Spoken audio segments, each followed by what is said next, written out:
Welcome to our webinar on the importance of accuracy in measuring the water quality of your freshwater or koi pond. My name is Kate Clark-Kennedy. I've worked for Hanna Instruments for about 7 years, and over that time I've worked in several different departments, but I've now landed, as they say in fish, so please excuse the pun, which is completely fine for me because my partner and I keep koi. Today I'm going to go through our recommended meters for keeping your tanks and ponds in optimum health through the testing best practice. By the way, we're not fish experts, but we are experts in the instruments that we sell. So please bear that in mind. Thank you. Our agenda for today's webinar is understanding the science, testing parameters, and that's going to include ammonia, nitrite, pH, oxygen, and chlorine. There are, of course, other parameters, but I can't go through them all today. But so those are the ones I'm going to focus on. How to test, the difference between manual and digital testing, what sort of good results look like, and really how to use our instruments and photometers. So that's what we're going to learn. So hopefully at the end, you'll be able to tick all those in your head. Okay, we've done that. Okay, we don't keep fish, we keep water. This expression is used all the time, especially in koi keeping circles. It simply means that aquatic pets are given a good standard of water in which to live, keeping them in better health and letting their natural immune systems work to the best advantage. Left in poor water, they will find it much harder to look good and stay healthy. And of course, with koi, a lot of it is about looking good. Poor water quality causes around 90% of fish deaths in ponds and aquaria, either as a result of poor water or because the fish immune systems have been so damaged by the water conditions that they fall prey to disease. Okay, understanding the science, water quality. Getting the water quality right is a question of balance.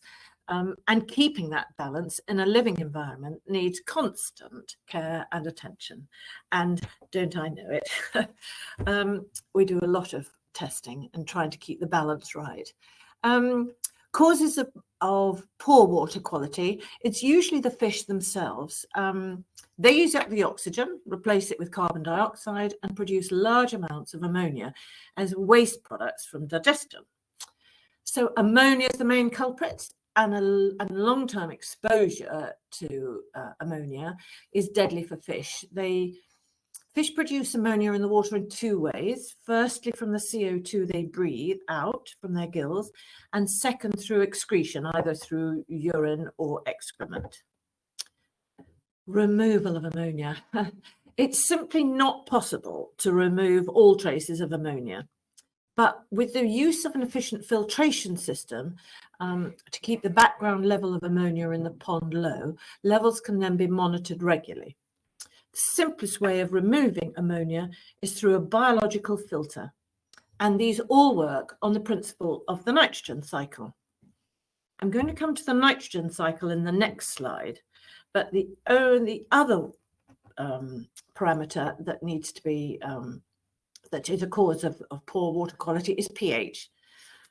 Koi and other pond fish can adapt to a wide range of pH levels, but it is vital that the level they become used to does not vary by more than a very small amount. Okay.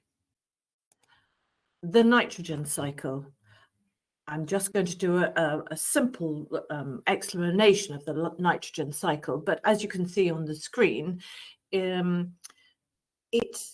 nitrogen cycle in an aquarium involves the growth of beneficial bacteria that help convert ammonia to nitrite, and then nitrite to nitrate. And the nitrate is harmless to tropical fish if kept in low concentration. And you can do that by performing regular water changes. So the basics of the nitrogen cycle is it's the process of removing the harmful compounds found in a new aquarium. And this can take anything from 2 weeks to 2 months. And you can see that this nitrogen cycle that works well is that you give your fish food, they eat the food and produce ammonia. This then changes to nitrites, which are poisonous to fish, and through the biological features in the pond, it gets turned into nitrates, which is fine. So that's the essence of the nitrogen cycle, and that's what we're trying to keep in balance at any one time. Okay, I'm now going to come to, how to deal with all the parameters. You'll see here an image of our little checker range, and this one is our HI 700, which does low range ammonia. So measuring ammonia,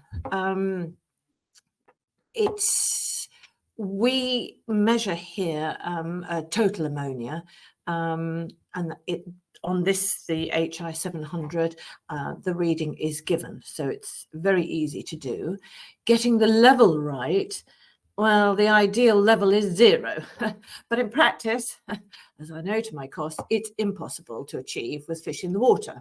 So if the level is too high, for a short time, I don't know, let's say during transportation, for example, there's no problem, but in the long term, exposure to ammonia, this can produce excessive mucus, dropsy, gasping at the surface, and many other symptoms, which all sounds rather dire.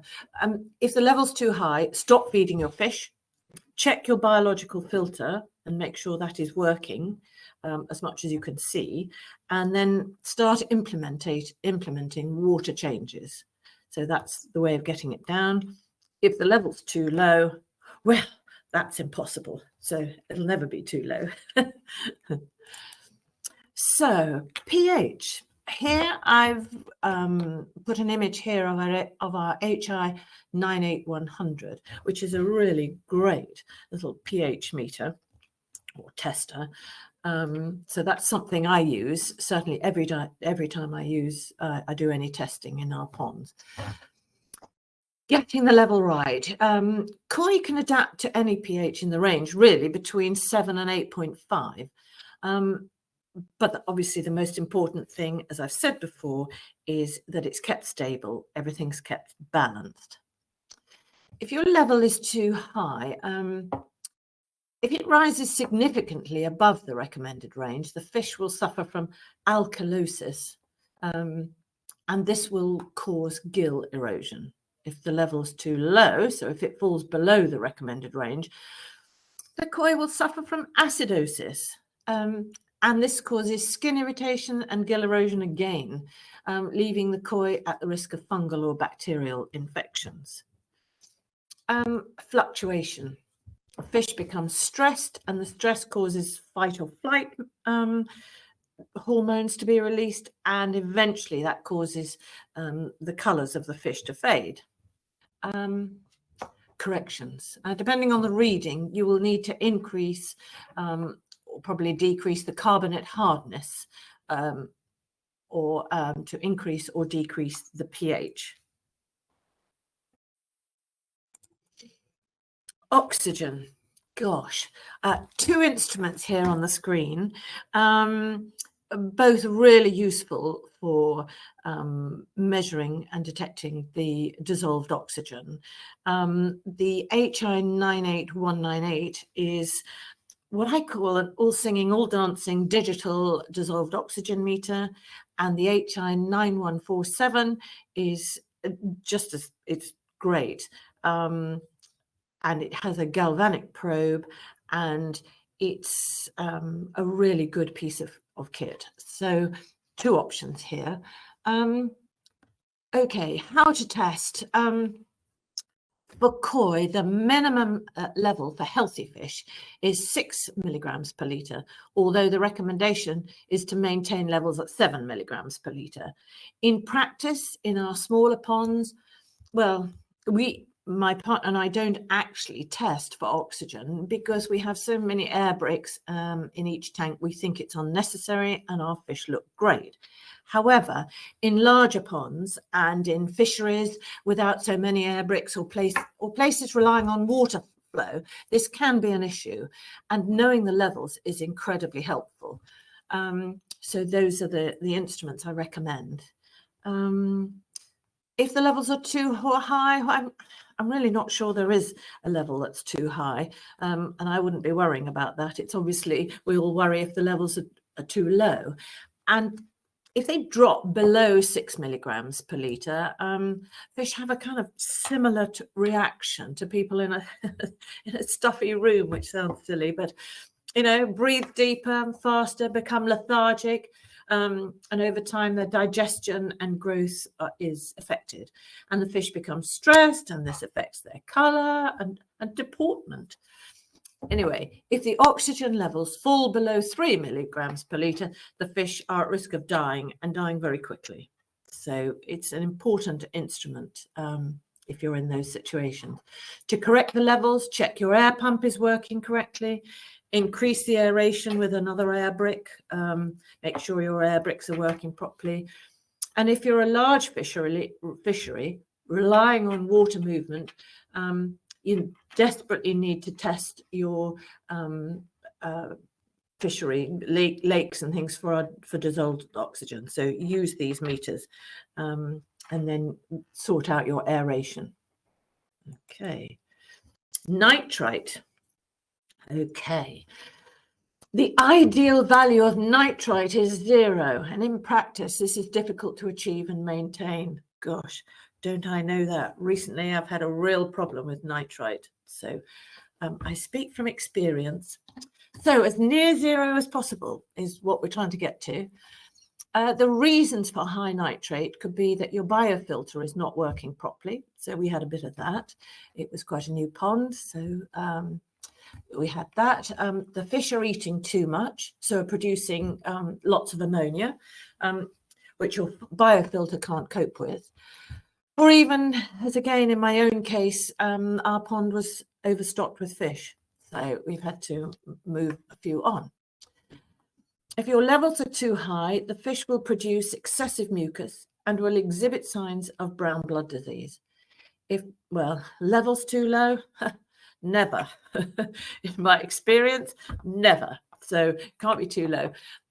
If it is above 0.2 milligrams per litre, stop feeding your fish, check your biofilters working correctly, and start implementing water changes.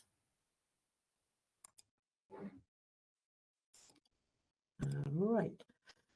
Okay. I've talked a bit about water changes and about the parameters that occur naturally in the pond. However, when these parameters are measured and found to be too high, we have suggested a water change, which is often easier said than done. So, from my experience, to do this successfully, only remove a maximum of 10% of the water in your pond at any one time, and replace this with dechlorinated fresh water, and continue to do this daily until the balance is restored. Again, from my experience, I replaced the water in my pond directly from the tap. I then needed to test for chlorine. So I did that after about 2 hours, because then the tap water has amalgamated with the existing pond water. So I then tested it. And when I had chlorine in the water, I added sodium thiosulfate, which makes an excellent dechlorinator. And I added that at 13 grams per 1,000 litres of pond water.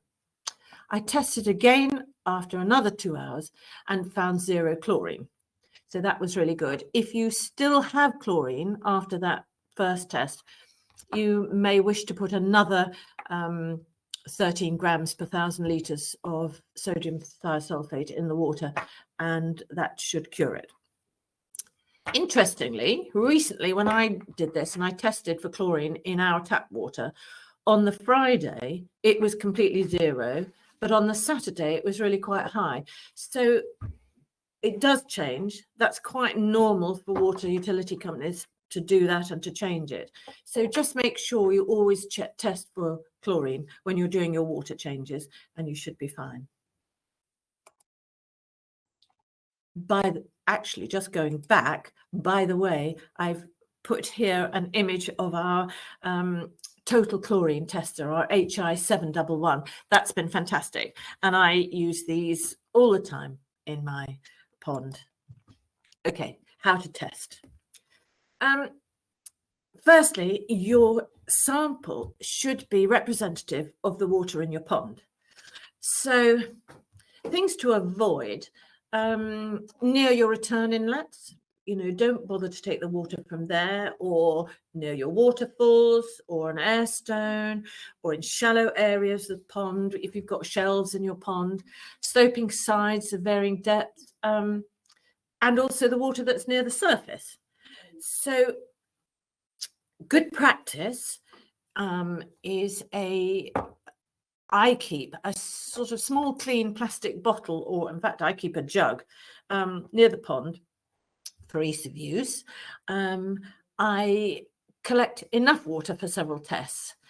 I take the sample from just below the surface, and actually what I do is take the jug and I turn it upside down.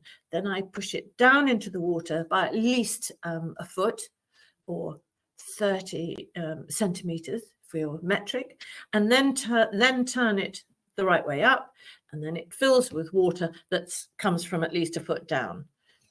Okay, and then bring it up to the surface, and there's your sample water. When to test? Gosh, it varies a bit according to location and local conditions. Can actually dramatically affect the parameters at the pond. Morning or evening will affect the pH after heavy rainfall, and actually for that in the UK this tends to be slightly acid, and can wash airborne pollution into the pond, which will affect acidity. So just be aware of those things and realize that it might slightly affect the results you're getting. How often to test? Gosh, in a new pond, which we've recently done, while the biofilter is maturing and the pH is stabilizing, you can't test too often, really. I mean, we tested daily and sometimes twice daily just to see how it was going. Once the pattern of results has emerged, and you get an indication that the parameters have stabilized at acceptable levels, then you can do a less timekeeping regime, really, for your testing. We have two ponds, one of which is an old, very established pond, and we test that regularly once a week. With our new pond, we're still on, well, we just moved to probably once every 2 days. We're feeling a bit more confident about our levels. And then, of course, in the winter, really, when they've stopped feeding, we do it about once every couple of weeks just to make sure everything's going all right. Okay, manual testing. There are two different sorts of testing to do. There's manual testing and digital testing. Manual testing, you have a kit, you put your sample in a cuvette or a vial, it's the same thing, a glass container, and you add a reagent, and when the color has changed, you hold it against a chart to see which color is the nearest match.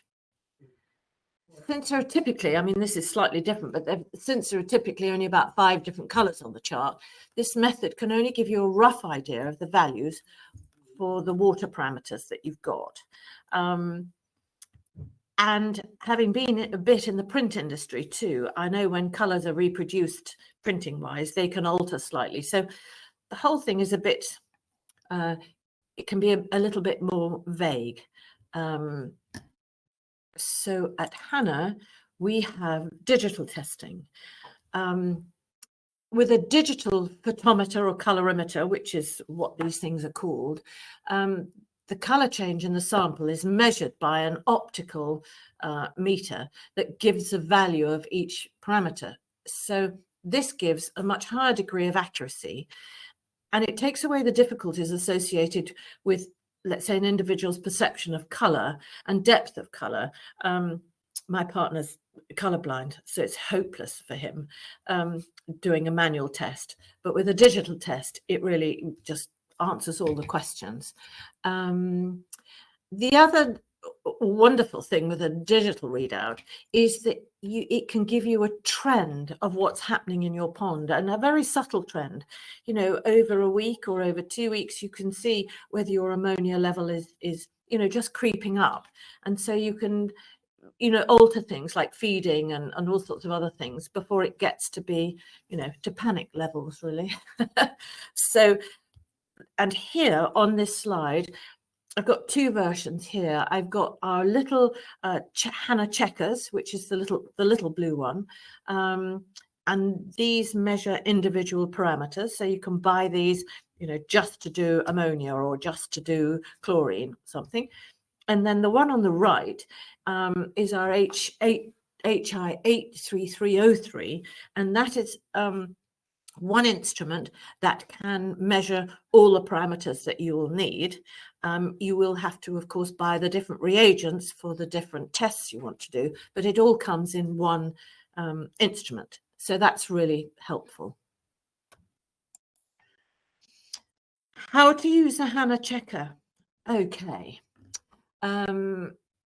They do vary slightly because the reagent that you put into them may need a different length of time to cure, as they say. But I just thought I'd show you. In fact, I've got one here that I brought in from home today. Gosh, sounds like Blue Peter, doesn't it? So basically what you do is you press the button on the front to turn it on, and then it will read C1, which I don't know whether you'll be able to see here, but yep, it says C1. You open the lid of the checker,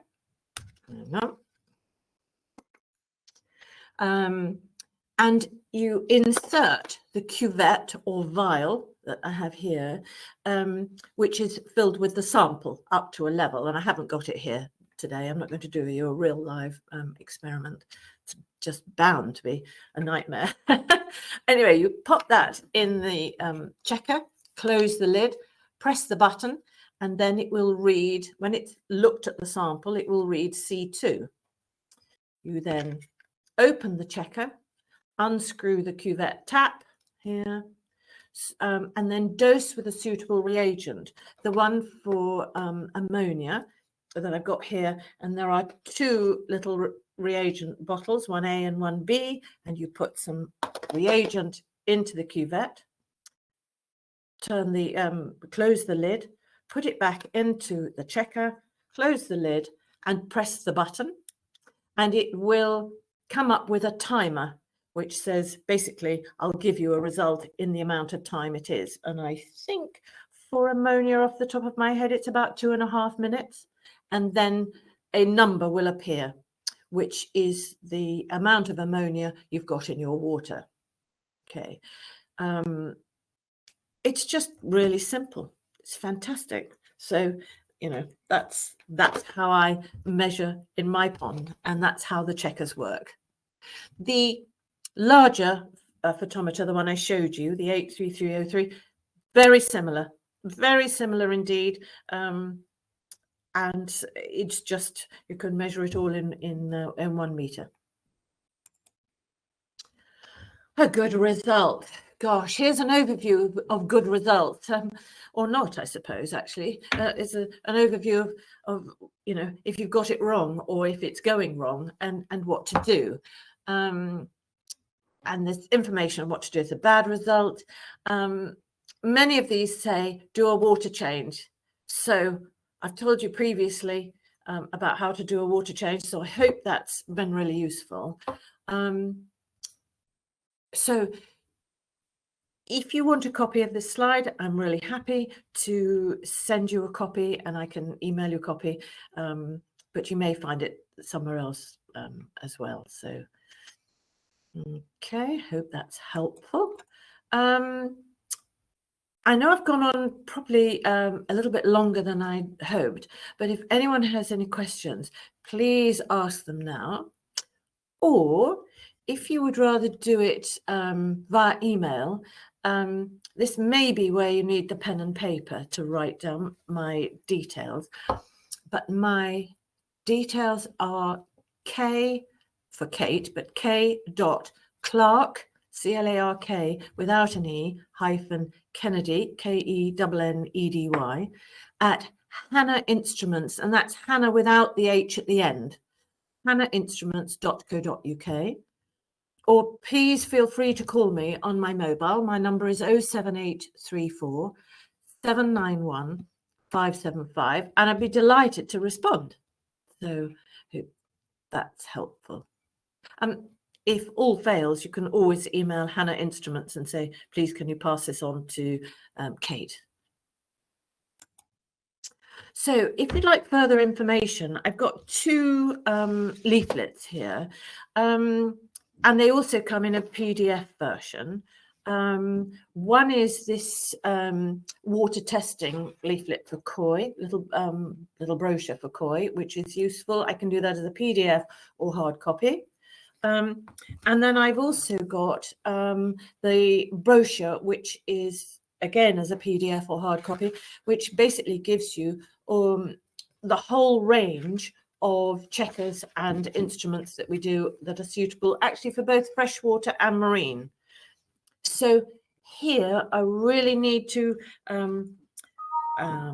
press the importance of, in that leaflet, some of the checkers are for freshwater only, some are for marine only, and some for both. But please do not use a checker that says it's for marine for your freshwater testing. That is, they totally will not work for the parameter that they for marine if you're meant to be doing freshwater, unless they say it's for both. So so if you'd like a copy, email me, or even email sales@hannainstruments.co.uk mentioning my name or what you'd like from it. All right. And thank you. I hope you found it useful. Thank you for joining me. I think I've still got everybody here. And I've got a couple of questions just come up. We're trying to find out as much about our removal of phosphates in the case of blanket. Any advice around phosphate readers? Yes. Phosphate, I am just going to look up. So phosphate in freshwater, I've got two phosphate ones. One is our HI713, which is low range, 0 to 2.5 parts per million.